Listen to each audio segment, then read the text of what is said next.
Պետության տնտեսական և սոցիալական քաղաքականությունները։ Տնտեսական քաղաքականություն պետության կողմից կիրառվող միջոցներն են տնտեսությունը կարգավորելու համար։ Այն ներառում է 3 հիմնական ուղղություն՝ հարկերի և պետական ծախսերի կառավարում, տոկոսադրույքների ու գների աճի վերահսկում և առևտրին վերաբերող խնդիրների կարգավորում։ Սոցիալական քաղաքականություն պետության կողմից կիրառվող միջոցներն են, որոնք ուղղված են մարդկանց, հատկապես թույլ խմբերի կենսապայմանների բարելավմանը և բարեկեցության աճին։ Այն ներառում է եկամուտների հավասար բաշխում, նվազագույն աշխատավարձի սահմանում, աշխատողների պաշտպանություն և այլ քայլեր, որոնք նպաստում են սոցիալական արդարության ու կայունության ապահովմանը։ Լորենցի կոր գրաֆիկական պատկեր կոր, որը ցույց է տալիս, թե որքան հավասար են բաշխված մարդկանց եկամուտները հասարակության մեջ։ Աղքատություն իրավիճակ, որի պարագայում անձը կամ համայնքը չունի ֆինանսական միջոցներ կենսամակարդակի նվազագույն պայմաններ ապահովելու ու կարիքները բավարարելու համար։ Աշխատանքի և սոցիալական հարցերի նախարարություն գործադիր իշխանության հանրապետական մարմին է, որը զբաղվում է այնպիսի կարևոր հարցերով, ինչպիսիք են քաղաքացիների աշխատանքի հնարավորությունները, սոցիալական ապահովությունը և այլն։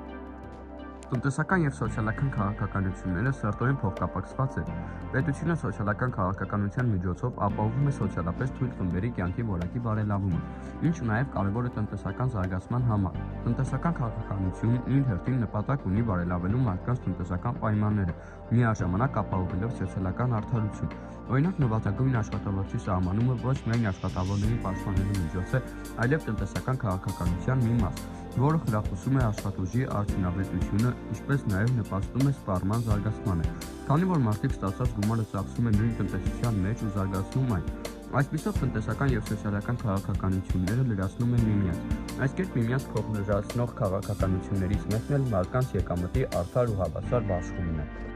Եկամուտների անհավասարություն հասարակության մեջ մարդիկ տարբերվում են իրենց տնտեսական հնարավորություններով։ Մեկն ապրում է ավելի լավ պայմաններում ու բավարարում իր կարիքները, մեկը ոչ այնքան։ Իսկ ինչպես հասկանանք որևէ երկրում որքան անհավասար են բաշխված եկամուտները։ Արդյոք շատ են հարուստներն ու աղքատները։ Դա անելու համար պետք է համեմատենք այդ երկրների Լորենցի կորերը և Ջինիի գործակիցները։ Լորենցի կորը ամերիկացի տնտեսագետ Մաքս Օտտո Լորենցի անունով է, իսկ Ջինիի կամ Ջինի գործակիցն իտալացի վիճակագիր և ժողովրդագիր Կորրադո Ջինիի անունով է։ Այն օգնում է հասկանալու երկրի եկամուտների բաշխվածության իրավիճակը թվերով։ Աղքատություն լայն իմաստով աղքատ են համարվում այն մարդիկ, որոնք չեն կարողանում բավարարել իրենց ամենահիմնային կարիքները, օրինակ՝ սնունդ, հագուստ, օթևան և այլն, սակայն աղքատության տարբեր տեսակներ ու մակարդակներ կան։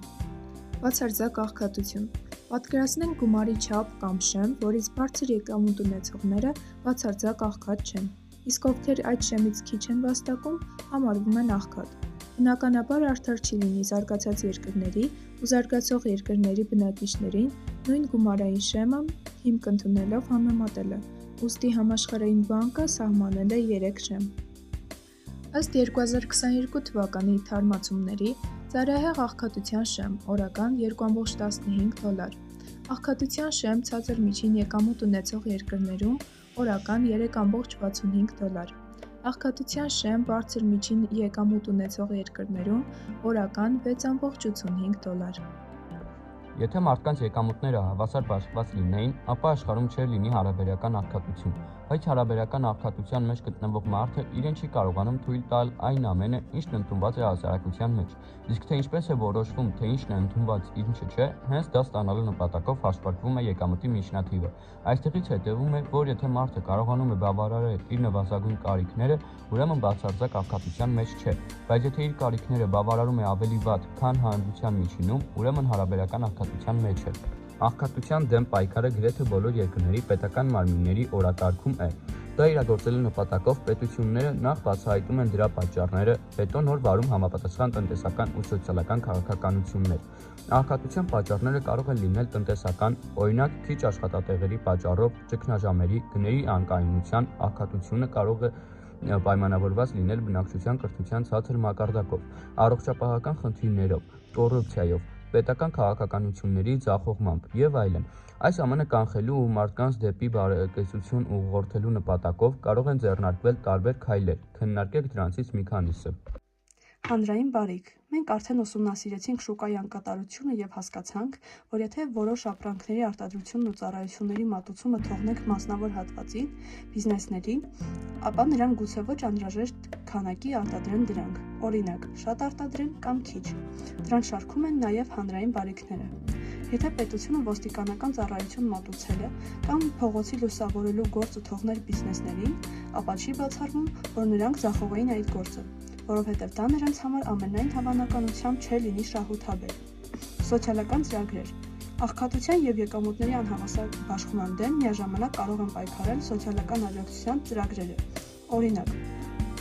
անապահովներին, գործազուրկներին նպաստի տրամադրումը, երեխայի խնամքի համար գումար հատկացնելը, ուսանողներին անվճար սովորելու հնարավորություն տալը, խնամքի կարիք ունեցողներին աջակցելը, հատուկ խմբերի համար բնակարանների ձեռքբերման ծրագրեր ներդրելը և այլն։